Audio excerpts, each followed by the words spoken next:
오늘의 성경 말씀은 창세기 27장 30절부터입니다.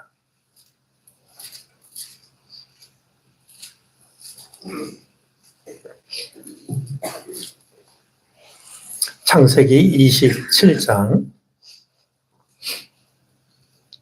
30절부터 38절까지 말씀을 교독하겠습니다.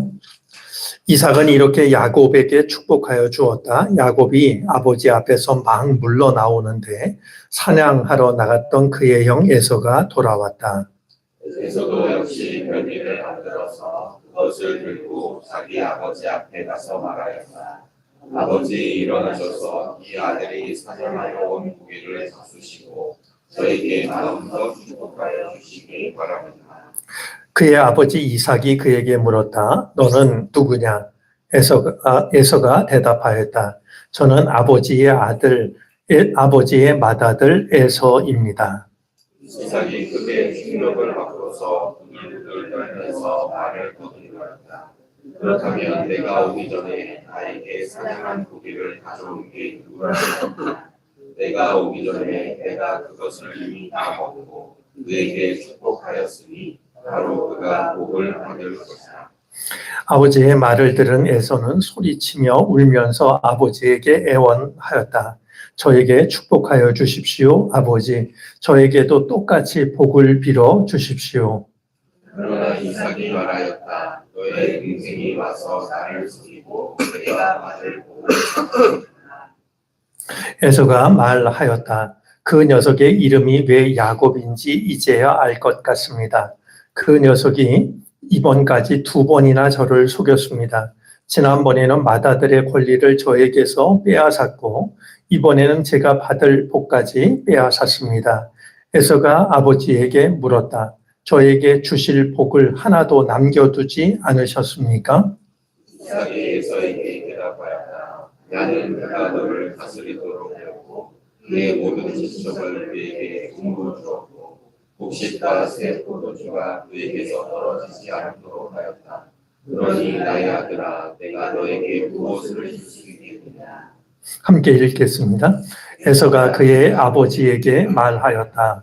아버지께서 주실 수 있는 복이 어디 그 하나뿐이겠습니까? 저에게도 복을 빌어 주십시오, 아버지. 이 말을 하면서 에서는 큰 목소리로 울었다. 아멘. 네, 오늘도 우리에게 새로운 날을 주신 주님 은혜에 감사드립니다. 새벽 예배를 이렇게 생각할 때마다 마음에 드는 생각이 하나 있습니다. 우리는 야곱이 광야에서 돌베개를 하고 잠을 잔 일을 잘 알고 있습니다. 아무도 없는 곳이라고 여겼지만, 그리고 두려움과 추위 속에서 잠이 들었지만 하나님은 금방 야곱을 찾아오십니다. 이제 머리맡에 이제 자기가 있는 곳으로부터 하늘까지 사닥다리가 놓인 것을 보았고 또 천사가 오르락 내리락하는 그 모습을 보았기 때문입니다. 저는 이 새벽 예배가 그런 의미가 있는 것이 아닌가 생각합니다. 우리가 이 광야에서 때때로는 혼자 살아가는 것 같고 내 곁에 아무도 없다라고 여겨질 때도 있고 사방의 어둠과 두려움이 우리를 에워쌀 때도 있습니다. 그렇지만 하나님께서 내가 너와 함께 한다는 사실을 일러주시는 가장 고요한 시간이 야곱이 잠을 자다가 그 꿈을 꾸었던 것처럼, 그래서 우리가 위태로운 삶을 살고 있지만 영원하신 하나님이 그 자리에도 우리와 함께 하신다는 것을 깨달을 수 있는 가장 복된 시간이 이 새벽 시간 아닌가라는 그런 생각을 하게 됩니다. 오늘도 주님께서 우리의 걸음, 마음을 기쁘게 받으시고 내가 어디에 있든지 나는 그곳에 너와 함께하고 있다. 그렇게 정말 모든 것이 위태해 보이는 상황이지만 하나님께서 영원하신 손으로 우리를 붙잡아 주시는 이런 은혜를 우리 모두가 누릴 수 있었으면 좋겠습니다. 네, 오늘 추한이가 아빠를 따라와서 같이 새벽 예배 드리는데 저런 기억이 평생 아마 지워지지 않을 거라고 여겨집니다. 주님께서 우리 주한이 그리고 모든 우리들의 자녀들을 축복해 주시기를 바랍니다. 오늘 성경 말씀 또한 우리가 잘 알고 있는 말씀입니다. 야곱이 형을 속이고 아버지로부터 축복을 가로채고 있는 바로 그 말씀입니다. 이 야곱은 그리고 야곱의 인생은 이름값을 하면서 산다는 게 얼마나 중요한가 하는 걸 생각하게 합니다. 야곱이라는 말은 이 쌍둥이가 태어날 때 얼마나 서로 먼저 태어나고 싶었던지 이제 이 야곱이 형 뒤에 나오면서 그게 억울했던지 말이죠. 형의 발 뒤꿈치를 붙잡고 나왔다. 그래서 뒤꿈치를 붙잡았다라는 뜻인데요. 뒤꿈치를 붙잡는다라는 이 말에는 속이다라는 이런 뜻이 있습니다. 참 신기합니다. 이 이름이 야곱이다 보니까 속이다라는 남의 뒤꿈치를 붙잡는 그런 뜻을 가지고 있다 보니까 야곱의 인생이 속고 속이는 인생이 됩니다. 이름값을 한다라고 하는 것이 얼마나 중요한가라고 하는 것을 야곱은 거듭해서 생각하게 하는데요. 우리에게도 이름이 있습니다. 각각의 이름도 있고요. 또 우리에게는 성도, 그리스도인, 집사, 권사, 장로, 전도사, 목사 이런 이름이 있는데요. 이름값을 한다라고 하는 것이 참으로 중요합니다. 우리가 대단한 일을 하려고 하기 전에 이름값을 하는 말이죠. 부모님이 나를 사랑해서 축복하면서 지어준 그 이름값을 하는 것, 하나님께서 나를 귀히 여기셔서 직분을 주셨고 그 이름값을 한다라고 하는 것, 이것이 참 중요한 일이다라는 마음을 가지고 대단한 일을 하려고 하는 대신에 내 이름값을 할 수 있는 우리들이 되어지기를 바랍니다. 이 야곱은 무엇보다 야곱이란 이름을 얻게 된 데에서도 그러했지만 장자의 자리를 향한 욕심이 참으로 컸습니다. 제가 잠깐 사이에 동생으로 태어났다는 것이 너무나도 억울했던지 어떻게 해서든지 장자의 자리를 차지하려고 하죠. 우리가 잘 알고 있는 것처럼 팥죽 한 그릇으로 배고픈 형과 장자의 자리를 바꾸기도 합니다. 여러분, 법원에 가서 도장을 찍은 것도 아닌데 그건 말로 그래 장자 너 해, 대신 나 배고프니까 팥죽 먹을게. 그게 무슨 효력이 있을까 생각할지 몰라도요. 에서가 놓치고 있는 게 있습니다. 말의 힘입니다. 자기가 도장을 찍지 않아도 한마디 말을 한 것이 얼마나 큰 힘을 가지고 있는지 에서는 전혀 짐작하지 못했던 것이었습니다. 우리가 하는 말에도 우리가 말이야 그냥 금방 하고 사라지는 것 이게 아니라 우리가 하는 말에는 굉장한 힘이 있습니다. 에서는 그걸 몰랐던 것이죠. 이 장자를 향한 욕심, 속임수는 이제 아버지의 축복을 받는 일에서 절정을 이루게 됩니다. 심지어 이 일은 야곱 혼자서 한 것이 아니라 야곱의 어머니였던 리브가와 공모를 한 일이었습니다. 나이가 많아서 눈이 어두워진 이 아버지 이삭이 아마 내가 이제 이 땅을 떠날 때가 멀지 않았다라고 느꼈던 것 같습니다. 맏아들 에서를 불러서 이야기를 합니다. 가서 사냥을 해서, 이 에서가 정말 잘했던 게 사냥이었거든요. 가서 사냥을 해서 맛있는 요리를 해가지고 오라고 말이죠. 그럼 내가 그걸 먹고 너를 마음껏 축복해 주겠다라고 이렇게 이야기를 합니다. 그 말을 누가 들었냐 하면 리브가가 들었습니다. 리브가가 이 말을 듣고서는 이제 야곱을 급히 불러가지고요. 몇 가지를 이야기합니다. 가서 염소 새끼 중에서 좋은 염소 몇 마리를 가지고 와라. 그럼 내가 맛있는 요리를 해줄 터이니까 내가 이 요리를 가지고 아버지한테 가서 아버지를 대접해드리고 아버지로부터 축복을 받으라라고 이야기를 했던 것이었습니다. 생각해보면 언제나 극성스러운 엄마들이 있습니다. 야곱이 생각해보면 이게 가당치도 않은 일이었습니다.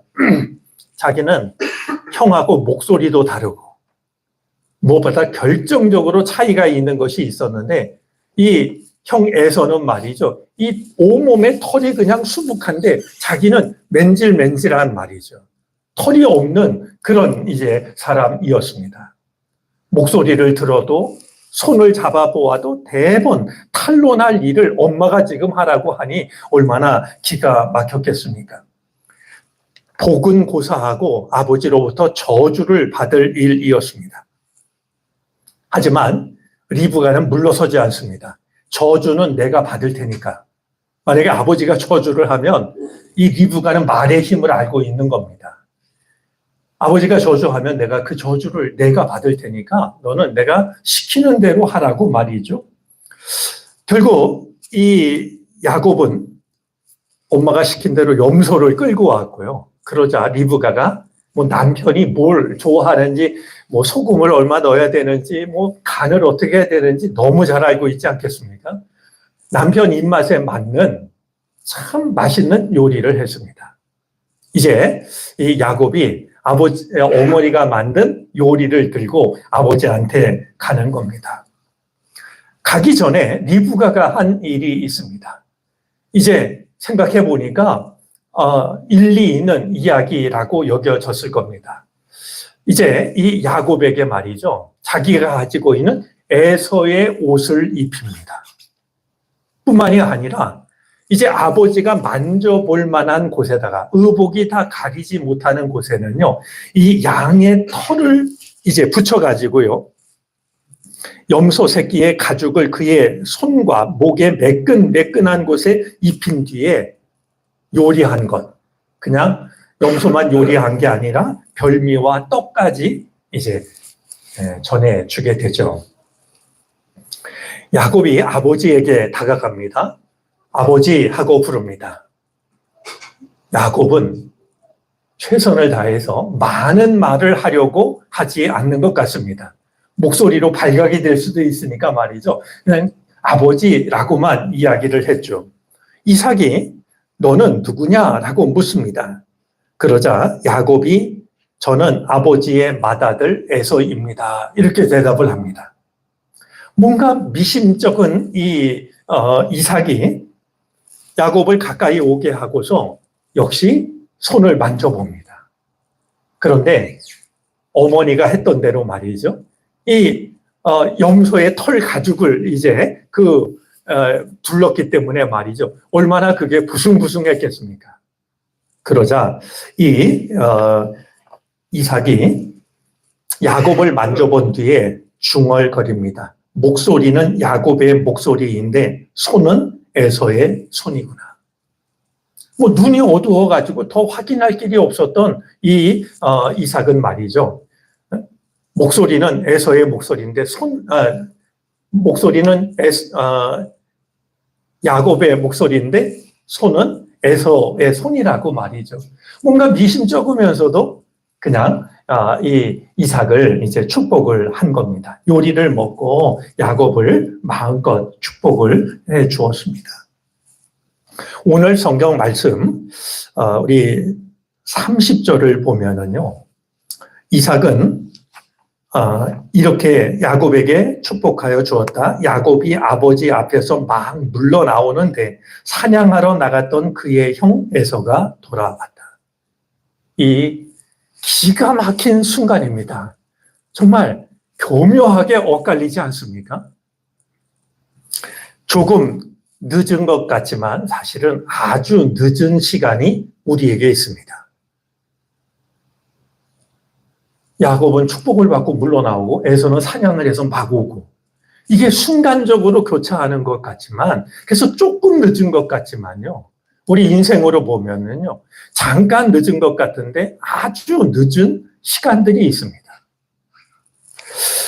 이 에서는 어떤 일이 있었는지 전혀 짐작하지 못한 채 요리를 해가지고 아버지를 찾아갑니다. 얼마나 놀랐을까요? 이삭도 놀라고 에서도 놀랐습니다.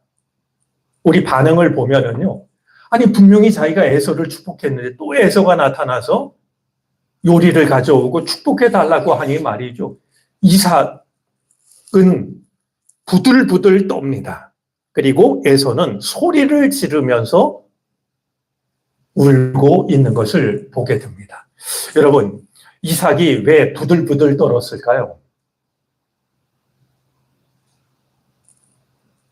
왜 부들부들 떨었을까요? 네?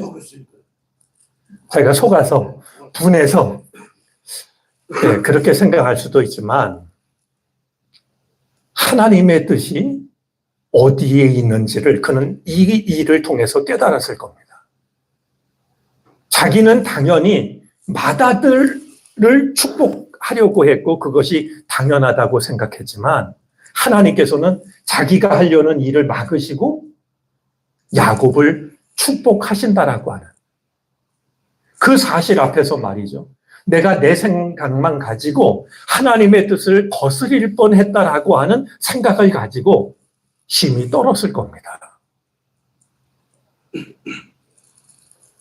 에서는 소리를 지르며 슬피 웁니다. 그러면 말했죠.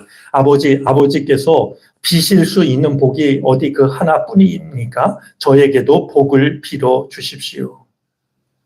이렇게 큰 소리로 울며 간청을 했지만 그는 더 이상의 복을 받을 수가 없었습니다. 우리 인생에는 통곡으로도 되돌릴 수 없는 시간이 있습니다. 내가 슬피 울면 많은 것들이 돌아올 것 같지만 그럴 수가 없는 시간이 있다라고 하는 것입니다.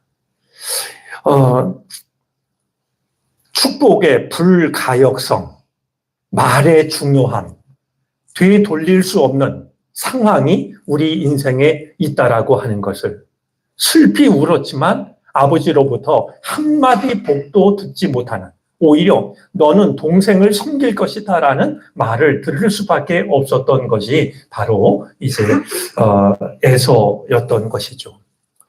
저는 오늘 이 말씀을 생각하면서 한 가지 우리가 마음에 담아두어야 되겠다라고 여겨지는 게 있습니다. 여러분, 이 모든 일들이 일어났던 가장 중요한 이유는 이삭의 눈이 어두웠기 때문입니다. 만약에 이삭의 눈이 이제 죽을 날이 가까워서 눈이 어두워서 생긴 일인데요. 눈이 밝았다면 지금 벌어진 이 일은 일어날 수가 없는 일입니다. 우리는 생각해야 됩니다. 육신의 눈이 어두울 때도 이런 기가 막힌 일이 일어나는 거라고 하면 믿음의 눈이 어두워지면 얼마나 더 무서운 일들이 일어날 수 있는 것일까? 우리 육신의 눈이 어두워져도 말이죠. 이런 엄청난 일이 일어나는 건데 우리 믿음의 눈이 흐려지거나 믿음의 눈이 어두워진다라고 하면 얼마나 두려운 일들이 일어나는 것일까? 오늘 말씀을 우리가 생각하면서 이것 하나 좀 마음에 담아 두었으면 좋겠습니다. 우리는 끊임없이 주님, 제 눈을 밝혀 주십시오. 기도해야 됩니다.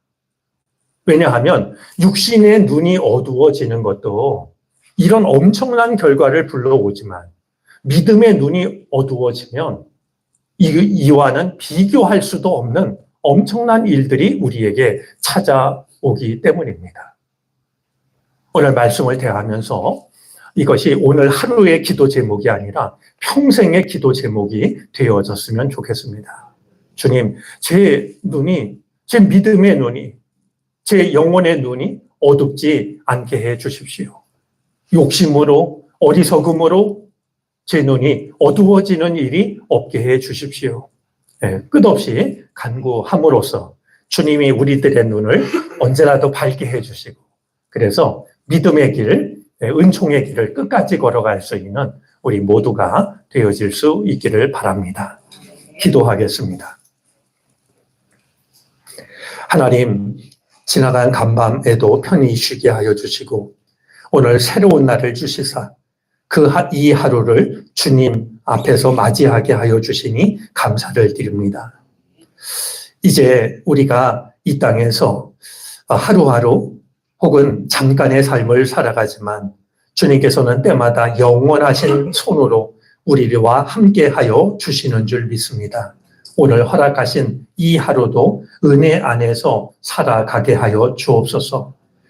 한 사람의 육신의 눈이 어두워졌을 때 그의 주변에서 일어났던 일들을 생각하였습니다. 우리는 두려운 마음으로 돌아봅니다. 믿음의 눈이 흐려질 때 얼마나 더 엄청난 일이, 무서운 일이 일어날까 생각합니다. 주님, 우리를 긍휼히 여겨주시고 은혜를 베풀어 주옵소서. 믿음의 눈이 흐려지지 않도록 도와주옵소서. 믿음의 눈이 가려지지 않도록 우리를 도와주시옵소서.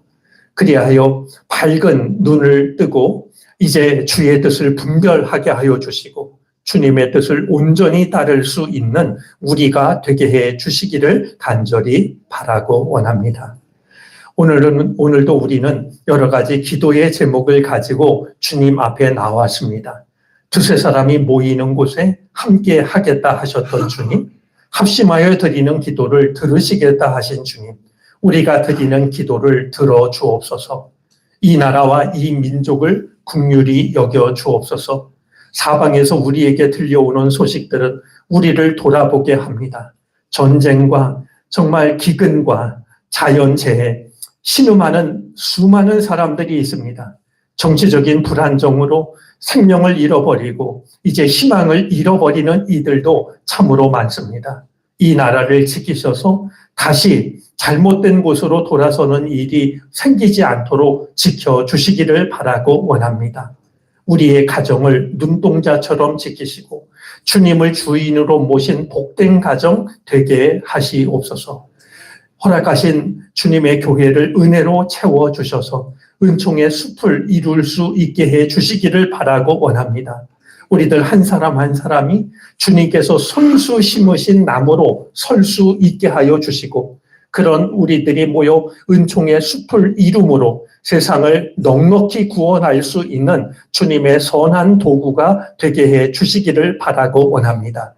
한 사람 한 사람 지켜주셔서 올 한 해도 강건하게 하여 주시고 믿음의 길을 기쁨으로 걸어가기에 부족함이 없게 해 주옵소서. 주님만이 아시는 문제로 괴로워하는 이들이 있습니다. 기가 막힐 웅덩이와 수렁에서 건져 주시옵소서. 든든한 반석에 서서 새 노래로 주님을 찬양하게 하시옵소서.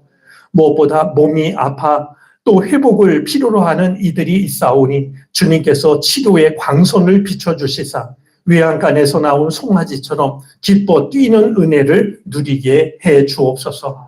오늘 저녁 금요 기도회가 있습니다. 주님께서 기도회 자리로 우리를 인도하여 주셔서 간절한 마음으로 함께 모여 기도하고 또 주님을 찬양하는 복된 시간이 되게 하여 주옵소서. 한날의 삶을 모두 주께 맡기고 의지하며 거룩하신 주 예수 그리스도의 이름으로 기도를 드립니다. 아멘. 하늘에 계신 우리 아버지여, 이름이 거룩히 여김을 받으시오며 나라가 임하시오며 뜻이 하늘에서 이루어진 것 같이 땅에서도 이루어지이다. 오늘 우리에게 일용할 양식을 주시옵고 우리가 우리에게 죄 지은 자를 사하여 준 것 같이 우리 죄를 사하여 주시옵고 우리를 시험에 들게 하지 마시옵고 다만 악에서 구하시옵소서. 나라와 권세와 영광이 아버지께 영원히 있사옵나이다. 아멘.